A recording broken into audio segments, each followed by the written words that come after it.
বিসমিল্লাহির রহমানির রহিম। তৈরি করে ফেললাম চিকেন লেগের সাথে ছোলা কারি। আসসালামু আলাইকুম। মারিয়াম সাম্মু চ্যানেলে আপনাদের জানাই আন্তরিক শুভেচ্ছা ও ভালোবাসা। আশা করি প্রিয় ভাই বোনেরা সবাই ভালো আছেন। আলহামদুলিল্লাহ আমরাও ভালো আছি। আজকে কিন্তু অনেকটাই বৃষ্টি, রোদটা একেবারে কম। যাই হোক, আমি যে রেসিপিটা তৈরি করব সেটার উপকরণগুলো নিয়ে হাজির হলাম। এখানে আমি ছোলা বুট নিয়েছি প্রায় হাফ কাপ, সাথে নিয়েছি বেকিং পাউডার, আর নিয়েছি এই যে চিকেনের লেগগুলো কেটে ছোট ছোট করে নিয়েছি। এখানে আমি নিয়েছি লেবুর রস, আর রসুন, আর হচ্ছে আদা। আমি একটু পানি দিয়ে একটু লিকুইড করে রেখেছি। গোলমরিচ নিয়েছি, মিষ্টি জিরা নিয়েছি, তারপর মরিচ নিয়েছি, আর হচ্ছে যে কি এলাচ নিয়েছি, জয়শ্রী জয়ফল নিয়েছি, আর হলো বেকিং সোডা। আমরা খুব দ্রুত ছোলা বুট রান্না করার জন্য, যেহেতু এইসব বুট সিদ্ধ করতে সময় লাগে, সেই ক্ষেত্রে আপনারা জানেন কি না জানি না, আপনাদেরকে আজকে বললাম 1 চামচ সোডা পাউডার যদি এখানে দিয়ে দেন, মাত্র 2 বা 3 মিনিটে কিন্তু এই ছোলা বুটটা সিদ্ধ হয়ে যায়। আপনারা এই সোডা পাউডার দিয়ে মিনিমাম 5 মিনিট ভিজিয়ে রাখবেন। একবার হলো ট্রাই করবেন, তাহলে বিশ্বাস করতে পারবেন যে এটা কত তাড়াতাড়ি সিদ্ধ হয়ে যায়। যাই হোক, যে উপকরণগুলো দেখেছেন আমি কিন্তু সেগুলো ভালো করে তেলে নিয়েছি। এখন আমি এগুলোকে ব্লান্ডার করে নেব, সেটা আর দেখালাম না। এদিকে আমি চুলার মধ্যে ফ্রেশ তেল দিয়ে দিলাম, সাথে দিয়েছি পেঁয়াজ, আর হচ্ছে যে কি মরিচের গুঁড়া, হলুদের গুঁড়া, আর দিয়ে দিলাম জিরা ধনিয়া পেস্ট, দিয়ে দিচ্ছি রসুন বাটা, আর হচ্ছে যে কি আদা বাটা। এখন দিয়ে দেব স্বাদ মতো লবণ। এখন দিয়ে দিচ্ছি টমেটো। আমি সব উপকরণ একসাথেই দিয়ে দিচ্ছি। এখন আমি ভালো করে নেড়ে নেব। খুব ভালো করে নাড়তে হবে, নেড়ে আমি এই উপকরণগুলোকে কষিয়ে নেব। যেহেতু আমি লেগটা আগে থেকে কষাবো, এখন দিয়ে দিলাম একটু গরম মশলা। মাস্ট বি এখানে গরম মশলাটা দিবেন, যেহেতু আমি আস্ত কোনো গরম মশলা এখানে ইউজ করিনি। যেহেতু আমি, আপনারা দেখেছেন যে উপকরণগুলো নিয়েছি, সেখানে কিন্তু আমার আস্ত গরম মশলা ছিল, সেগুলো আমি তেলে নিয়েছি। এখন আমি লেগগুলোকে ভালো করে কষিয়ে নেব। যেহেতু দেশি চিকেনের লেগ, সেক্ষেত্রে আমার কিন্তু একটু সময় লাগতেছে, তাই আমি ভালো করে কষাবো। এখন ঢাকনা দিয়ে ডেকে দিচ্ছি। এই ফাঁকে আমি ভালো করে ডালগুলোকে ধুয়ে আমি এখানে পানি নিয়েছি। আমি আবার এখানে পানির পরিমাণটা কিন্তু আমার একটু বেশি হয়ে গেছে, এর থেকে কিন্তু কম নিলে ভালো হবে। তো আমি এখানে 1 চামচ পরিমাণ, 1 চামচ মতো কম আমি ঘি নিয়েছি, পেঁয়াজ দিয়ে দিলাম, লবণ দিয়ে দিলাম।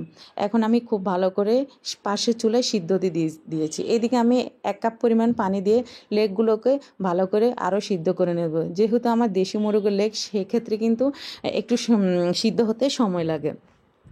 তো দেখুন কয় মিনিট লাগলো, আমার কিন্তু ছোলা বুটটা সিদ্ধ হয়ে গেছে। আর যেহেতু আমি পানি বেশি দিয়েছি, সেক্ষেত্রে পানিটা আমি অর্ধেক একটা বাটিতে রেখেছি। এই পানিটা কিন্তু আমাদের পরের কাজে লাগবে। দেখলেন ম্যাজিকের মতো কিন্তু এটা খুব দ্রুত সিদ্ধ হয়ে যায়।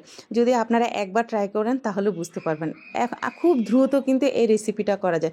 এখন আমি এখানে রসুন কুচি দিয়েছি, আর রসুন কুচিটা কিন্তু অবশ্যই দিতে হবে, না হলে কিন্তু ফ্লেভারটা আসবে না। অনেকভাবে কিন্তু আপনারা ছোলা বুটের কারি খেয়েছেন, এইভাবে একবার হলেও আপনারা চেষ্টা করবেন, দেখবেন এত টেস্ট অন্যান্য ছোলা বুটের কারিকে হার মানাবে এভাবে ছোলা বুট কারি খেলে। এখন আমি দিয়ে দেবো 1 চামচ পরিমাণ ঘি। ঘিটা অপশনাল, তবে দিলে ভালো লাগে, সুন্দর একটা ফ্লেভার আসে সেই ক্ষেত্রে। এখন আমি পেঁয়াজগুলোকে খুব সুন্দর করে একটা কালার করে নেব। তো এখন আমি দিয়ে দিচ্ছি হলুদের গুঁড়া। এখন হলুদের গুঁড়া দিয়ে আবার আমি ভালো করে নেড়ে চেড়ে দেবো।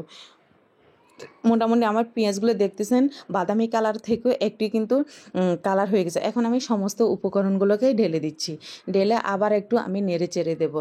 আর ডালের মধ্যে যে পানিটা আমি উঠিয়ে রেখেছিলাম, সেই পানিটা কিন্তু এখন আমি এখানে একটু দিয়ে দেবো। এই দেখুন না, পুরো আমি দিয়ে দিলাম। এখন আমি পুরাটাও কিন্তু লাগবে, আগে আমি অল্প করে এই মশলাটা কিন্তু ভালো করে কষাতে হবে। খুব ভালো করে কিন্তু কষিয়ে নেবেন আপনারা। এখন আমি খুব সুন্দর করে কষাচ্ছি, দেখুন একটু কালার যখন আসছে, এখন আমি ডালটা ঢেলে দেব। ডালটা ঢেলে দিয়ে আমি একটু নেড়ে চেড়ে দেবো। আর এত ভালো লাগে এটা খেতে। এই তো আমার মোটামুটি নাড়াচাড়া শেষ, এখন আমি লেগগুলোকে ঢেলে দেব। এই তো আমার লেগটা কিন্তু আমি একদম শুকিয়ে ফেলেছি। শুকিয়ে এখন আমি এটার সাথে ঢেলে দিচ্ছি খুব সুন্দর করে। খুব দ্রুত কিন্তু আমি রান্না করে ফেলেছি। আমার কাছে অন্যান্য কারি থেকেও কিন্তু এইভাবে ডাল রান্নাটা কিন্তু খুব ইজি লাগে।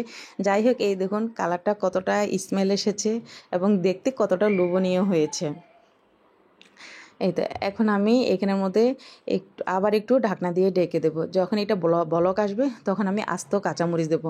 খেয়াল রাখবেন, যেহেতু আমাদের গোলমরিচ ছিল সেক্ষেত্রে ঝালটা আপনারা আপনাদের পরিমাণ মতোই দিবেন। যেহেতু লেগ থাকে আর লেগ মানে বাচ্চারা খায়, আমার বাচ্চা তো অবশ্যই পছন্দ করে, সেক্ষেত্রে আমি ঝালের পরিমাণটা একটু কমিয়ে দিয়েছি। আর এখন দিয়ে দিলাম ধনিয়া পাতা। ধনিয়া পাতা দিয়ে আমি আর একটু নেড়ে চেড়ে এটাকে আমি একটু রেস্টে রেখে দেবো। যখন আমরা রেস্টে রেখে দেবো তখন একটু কালার আসবে। খেয়াল রাখবেন এই ছোলা কারিটা কিন্তু একটু লিকুইড থাকবে, না হলে কিন্তু খেতে ভালো লাগবে না। লিকুইড থাকলে কিন্তু ছোলা কারি খেতে ভালো লাগে। আর সাথে তো লেগ, কোনো কথাই নেই। তো এই তো দেখুন আপনারা, মানে এটা কতটা ইয়াম্মি হয়েছে আর কতটা লোভনীয় হয়েছে।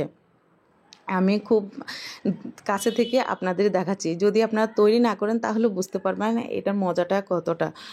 তো এই তো, হ্যাঁ, মাশাল্লাহ, অনেক সুন্দর। আমার মোটামুটি রান্নাটা শেষ। তো এখন আমি একটু পরে সার্ভ করে নেব। তো আজকের মতো এখানে আমি বিদায় নিচ্ছি। আপনারা ভালো থাকবেন, সুস্থ থাকবেন। আল্লাহ হাফেজ।